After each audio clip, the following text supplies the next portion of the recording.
Magandang araw, magandang umaga, magandang gabi po sa bawat isa sa atin. Glory to God, salamat sa inyong panahon, sa inyong pakikinig sa video na to, sa inyong panunood. Nawa ay pagpalain kayo ng Diyos. Ako po ay magbabahagi sa inyo ng salita ng Panginoon dahil kailangan natin ito lalong-lalo na sa ating panahon ngayon. Wala na po tayong maaasahan kundi ang ating Diyos lamang. Hindi na tayo makaasa sa kahit saan mga kapatid, kundi sa ating Panginoong Diyos lamang. Ako po ay magbabahagi sa inyo ng salita ng ating Panginoon. Nawa ibigyan niyo po ito ng pansin.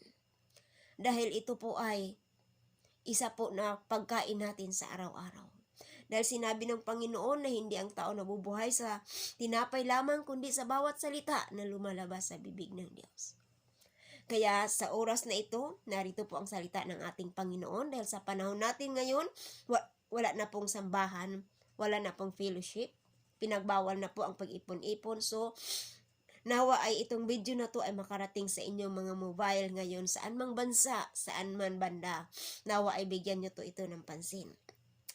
Ito po ay makukuha sa aklat ni Genesis mga kapatid.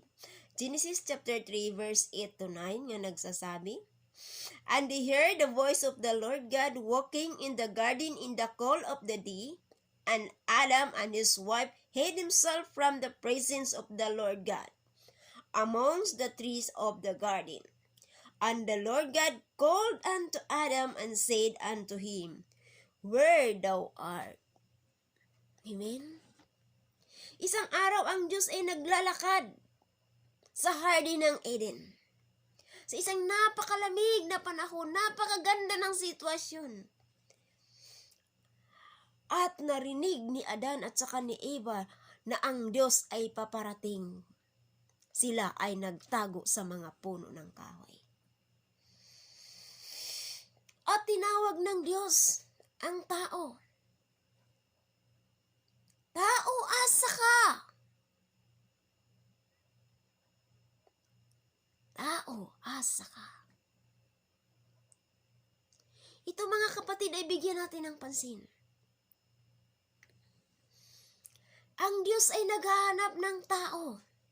Hindi niya hinahanap ang mga puno, ang mga ibon, ang mga hayop, ang mga isda, kundi tao ang hinahanap niya mga kapatid. Marahil ay isa ka na hinahanap na ng Diyos. Marahil ay isa ka na kanyang pinagtuunan ng pansin na makita at kausapin mga kapatid. Bakit hinahanap ng Diyos ang tao? Bakit hinahanap ng Diyos si Adan? Dahil isang dahilan, gusto niyang makipag-usap mga kapatid ko. Gusto niyang makipag-fellowship sa tao. Why? Nilikha ng Diyos ang tao upang makipag-fellowship sa Kanya. Marahil ay isa ka na hinahanap ngayon ng Diyos. Nasaan ka? Ilang taon ka na hindi nakipagkita sa Diyos. Busy sa trabaho, araw at gabi nagtatrabaho. Walang panahon magipag-usap sa ating Panginoon. Pero ang Diyos palaging naghihintay sa iyo, kapatid ko. Palagi kanyang hinihintay. Kaya isang araw pumunta na lang siya doon sa Garden sa Eden at hinahanap niya ang tao upang siya mismo makipag-usap. Siya na ang lumapit, kapatid ko. Sa panahon natin ngayon, kung mapapansin nyo, ano ang nangyari? Buong mundo. Ibig sabihin na mayroong nag-iisang Diyos na makapangyarihan dahil buong mundo sa iisang trahedya. Sa iisang problema. Marahil ginawa ito ng Diyos dahil ang Diyos naghahanap ng tao. Dahil ang tao nagtatago na sa mga puno. Ano yung puno ngayon? Puno ng busy ng trabaho. Puno ng marami ang mga dahilan sa buhay. Puno na wala ng panahon sa Diyos. Busy na ng mga business. Kapatid, si Adan at si Eva nagtatago. Dahil narinig nila ang Diyos ay pararating sa kanila. Dahil alam nila na sila ay nagkasala. Sinuway nila ang utos ng Diyos, kaya nagtago sila. Gusto ng Diyos, kapatid ko, na tayo ay lumapit palagi sa Kanya. Kahit sila ay nagkasala, alam na ng Diyos nagkasala, pero tinanong pa rin sila ng Panginoon. At sila ay hinanap. Hinahanap ka, kapatid ko, ng Diyos. Huwag mong isipin na ikaw ay Kanyang pinabayaan. Huwag mong isipin na ikaw ay tinakwil na niya. Huwag mong isipin na ang Diyos ay malayo sa iyo. Kasing lapit mo lang ng Kanyang. Lumapit ka sa Kanya.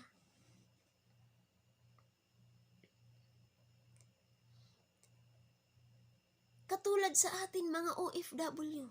Maraming OFW. Makarating ito sa iyo. Tayo ay sa buong maghapon gustong-gusto palagi natin makausap ang ating pamilya. Sa buong maghapon ang laman ng isip natin ang ating pamilya. Kaya nagtatrabaho tayo, nagkakamali tayo dahil ang isip natin nandoon sa ating mga pamilya nga naiwan. Kaya pag sila ay tumawag na sa atin makipag-video call, tuwang-tuwa na tayo. Masaya na ang buong maghapon natin kahit pagod na tayo sa trabaho. Okay lang, makausap lang natin ang ating mga mahal sa buhay. Ganun ang Panginoon. Hinahanap ka rin niya. Dahil gusto ka rin niya na makausap. Gusto niya na makipag-usap ka sa Kanya. Ilang taon na hindi ka niya nakausap. Ilang buwan na, ilang linggo na hindi ka niya nakausap. Ano ang ginagawa mo? Nagtatago ka rin ba sa mga puno katulad kay Adan? Mga kapatid, itong panahon natin ngayon ay ginawa ito ng Diyos upang ang tao ay matutong lumapit sa Panginoon. Sila mismo ay tatawag sa Diyos dahil namimiss na ng Diyos ang tao. Namimiss na niya na makipag-usap ang tao sa Kanya. Kung tayo nga magulang, nga OFW, nga malayo sa pamilya, isang araw, 2 araw, di tayo kausapin ng ating pamilya, magtatampo na tayo. Kaya ang iba nagbibigti na. Dahil sa stress, depressed. Ano pa kaya ang Diyos? Ganun ang ating Panginoon. Kaya sa panahon na ito na ang panahon na magsama-sama tayo sa Diyos. Sa mga anak na ang mga magulang ay palaging nasa trabaho. Araw at gabi nasa trabaho. Ang mga anak, iwanan tulog, babalikan tulog. Itong panahon na to ay makasama mo na ang iyong buong pamilya. Tuwang-tuwa ng mga anak, yay, walang pasok si mama, walang pasok si papa, kasama na namin. Ganun din ang ating Panginoon. Natutuwa ang Diyos. Bagamat tayo ay nahirapan, pero natutuwa siya ngayon. Bakit? Marami ang tumatawag na sa Kanya. Marami na ang nakikipag-usap sa Kanya. Kaya wag mong sabihin, kapatid, na pinarusahan tayo ng Diyos. No. Isa itong daan na ang tao ay muling makaalala sa ating Panginoon. Dahil martagal na panahon ang tao nagtatago sa Diyos. Marahil isa ka rin nga nagtatago. Kaya hinahanap ka niya. Kaya ngayon na wala tayong mga trabaho, wala kayong mga trabaho, kausapin mo ang ating Panginoon. Isipin mo, hinahanap ka niya. Nasaan ka? Sa tanong na yan, maisip mo, bakit ako hinahanap? Bakit ako tinatanong kung nasaan ako? Alam naman ng Diyos kung nasaan ka. Pero tinatanong ka pa rin kung nasaan ka. Ano ang imong ginawa?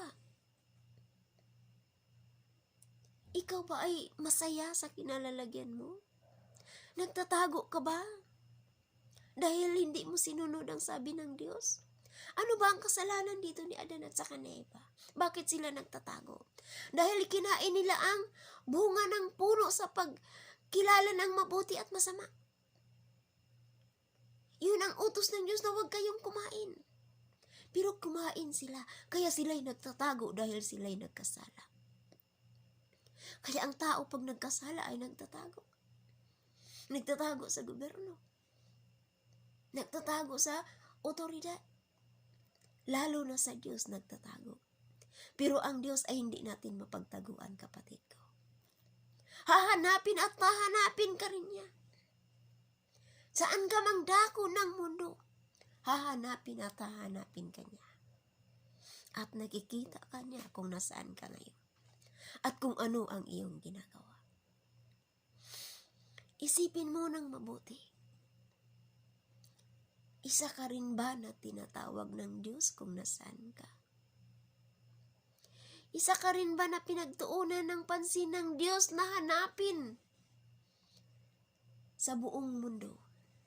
Mapalad ka kung isa ka na hinahanap niya. Dahil marami ang tumatawag sa Diyos na hindi pinapansin ng Diyos. Pero ikaw na hindi ka tumatawag, hinahanap ka at tinatawag ka niya. Kaya kapatid ko, huwag mong ipagwalang bahala. Hindi kailangan ng Diyos ang kayamanan mo. Hindi kailangan ng Diyos ang popularity mo. Ang kailangan ng Diyos ang buhay mo. Kailangan ka niya, kapatid ko. Sa isang araw, ilang minuto mo ba nakakausap ang Diyos? O hindi mo ba talaga siya nakakausap? Malungkot ang ating Panginoon. Alam niyo ba? Buong mundo pinagmamasdan niya.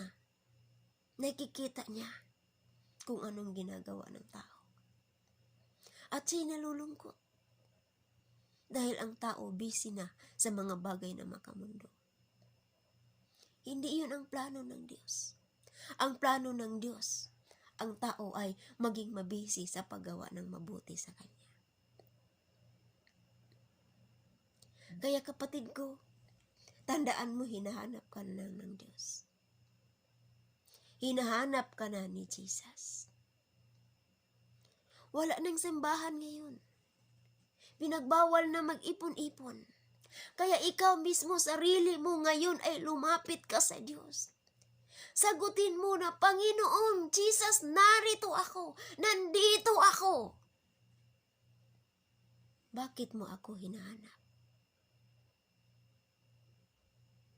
Kung alam mo kung bakit ka hinahanap ng Diyos, sabihin mo na sa Kanya, Panginoon, nandito ako. Nagtatago ako dahil nagkasala ako sa iyo. Humingi ka ng tawad. Patatawarin ka niya. Wala pang lumapit sa Diyos na kanyang tinanggihan. Tandaan mo. Ang Diyos ay magulang natin. Ibinigay niya ang buhay para sa atin. Sabihin mo, nagkasala ako. Nilabag ko ang utos mo. Nawa patawarin mo ako. Ang Diyos ay handang magpatawad, kapatid ko. Ano man ang nagawa mong kasalanan, kasing itim man ang kasalanan mo, mga kapatid ko. Kasing pula man yan ng dugo, kaya niyang papuputiin na kasing puti ng niebe. Handa ang Diyos magpatawad, kapatid ko. Basta lang sabihin mo sa Kanya, nga narito ako, Ama, nagkasala ako, patawarin mo ako. Ilantad mo ang sarili mo sa Kanya. Ilantad natin ang ating sarili sa Kanya. Huwag natin pahirapan ang Diyos maghanap sa atin. Dahil hindi tayo makakatago sa presensya ng Diyos. Alam mo kung pahirapan natin ang Diyos nga maghanap sa atin? Minsan natatagpuan natin ang Diyos na sa panahon na tayo ay nasa banig na. Nakaratay na ng karamdaman. Wala nang panahon. Minsan sa huling hininga na lang natin, matagpuan natin ang Diyos. Pero ngayon, sa habang malakas ka pa, kapatid ko, sagutin mo ang panawagan ng Diyos. Narito ako, Panginoon. Narito ako. Patawarin mo ako kung ako man ay nagtatago sa presensya mo. Patawarin mo ako dahil ako ay nabisi sa mga gawain ko sa buhay. Handa kang patawarin, kapatid ko ng Diyos. Ulitin ko, itong sakuna ng buong mundo, ang Diyos ay natutuwa. Pero ang buong mundo ay nagpipigati. Natuwa ang Diyos, maraming tao ang nagbalik loob sa Kanya. Amen? At marahil ay isa ka na doon, kapatid ko. Kung isa ka nga nagbalik loob sa Diyos, sinabi ng Panginoon, hindi niya pababayaan ang kanyang mga anak. Tandaan mo, anak ka niya. Walang magulang na nagtatakwil sa kanyang anak. Pero ang anak, nagtatakwil sa kanyang magulang. Kayang itakwil ng anak ang kanyang magulang. Pero ang magulang, hindi niya kayang itakwil ang kanyang anak. Bakit? Dahil ang buhay mo at ang buhay niya ay isa. Kaya mapalad ka kung hinahanap ka ng Diyos. Sagutin mo siya, kapatid ko. Sagutin mo siya. Kaya salamat sa pakikinig mo sa video ito at sa panonood mo. Nawa ay ipasa mo to sa mga kaibigan mo. Kapatid ko, tandaan mo, ulitin ko.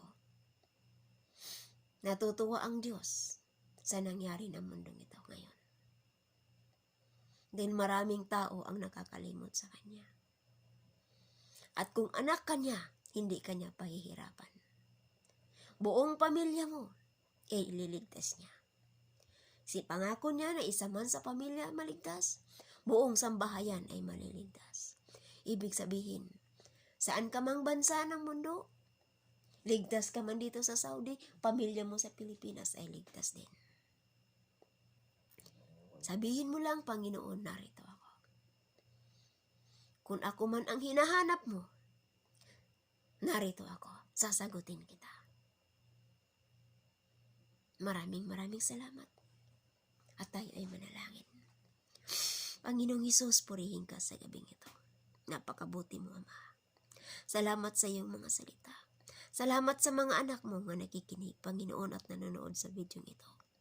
Nawa, Panginoon, ay bigyan pansin nila ang iyong panawagan. Nawa, Panginoon, ay buksan mo ang kanilang mga puso at kaisipan. Alam ko, O Diyos, na hinahanap mo na ang iyong mga anak. Dahil malapit ka nang bumalik. Gusto mo na makasama mo ang iyong mga anak sa iyong pagbabalik. Kaya marahil itong panahon namin ngayon, Panginoon, ay isang paraan na maraming mga tao ang magbalik loob sa iyo. Kaya maraming salamat sa gabing ito. Panginoon, kami namang OFW. Alam ko maraming nahihirapan, Panginoon.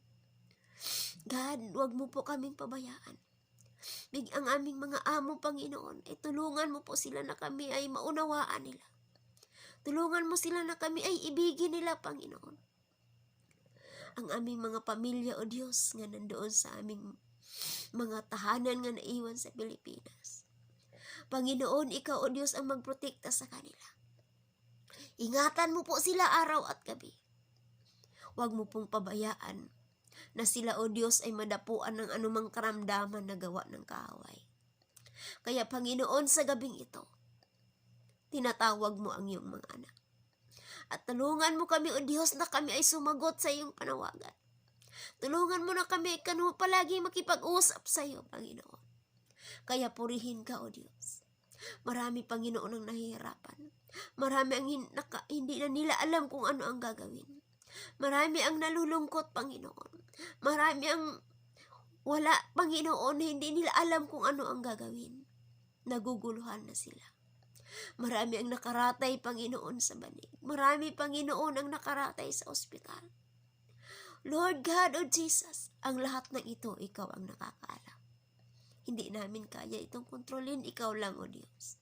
Kaya Panginoon, sa gabing ito, sa araw na ito at sa oras na ito, Panginoon, pagpalaan mo ang iyong mga anak na nakikinig at nanonood nito. Saan man itong video makarating, O Diyos, sinasabi mo na ang iyong mga salita ay hindi lalabas sa iyong mga bibig na babalik ng walang dahilan. Ito, Panginoon, ay magbubunga, O Diyos.